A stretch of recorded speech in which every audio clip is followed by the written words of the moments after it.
नमस्कार मैत्रिणींनो, तुम्हालाही असं होता का की मुंडा जोडताना मुंडा तरी मोठा होतो किंवा कटोरी तरी मोठी होती?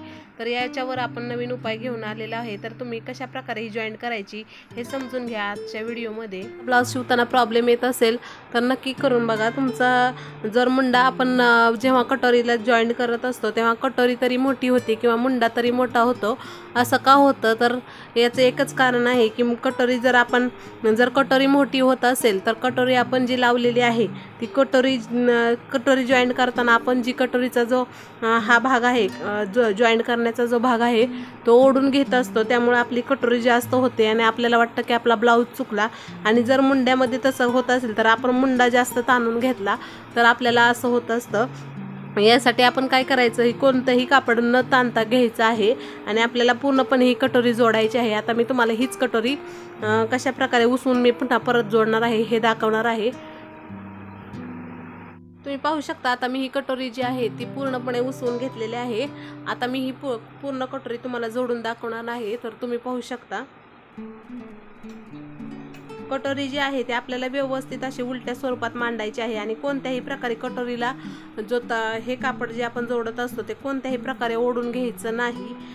किंवा हेही मुंड्याचं जे कापड आहे ते तिरकस स्वरूपात आपण कट केलेलं असतं, ते कोणत्याही प्रकारे ओढून घ्यायचं नाही. तर नॉर्मली आपल्याला वरच्यावर आपल्याला कटोरी ही जोडून घ्यायची आहे. ओढून घेतलं की कापड आपलं शिल्लक राहतं. तर तुम्ही पाहू शकता, आता मी जोडून दाखवते आहे.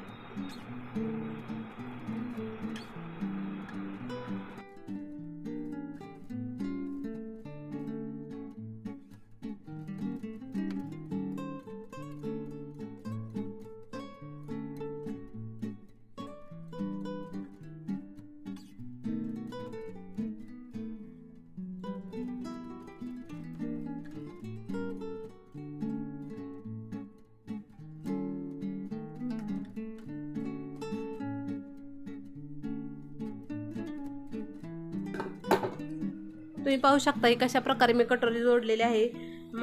नेहमी आपण कटोरी जोडताना जे कापड जे आहे आपले कटोरीचे ते व्यवस्थित आपण एकावर एक ठेवून व्यवस्थित टिप मारल्यामुळे आपलं कोणत्याही प्रकारचं मुंड्याचं किंवा कटोरीचं कापड शिल्लक राहत नाही. तर कटोरीला टिप मारताना व्यवस्थित मारत जा. त्यामुळे काय होते की आपला ब्लाऊजही चुकणार नाही. जर आपण कटोरी जास्त ओढून घेतली तर आपली कटोरी जास्त खाली शिल्लक राहते. त्यामुळे आपल्याला वाटतं की आपला ब्लाऊज चुकला, पण तसं कोणत्याही प्रकारचं होत नाही. काय महिला काय करतात की खाली ओढून घेतात आणि कटोरी शिल्लक राहिली की तेवढीच कापून टाकतात. मग तो आपल्याला बसायला प्रॉब्लेम येतो, ब्लाऊज कटोरीत व्यवस्थित बसत नाही.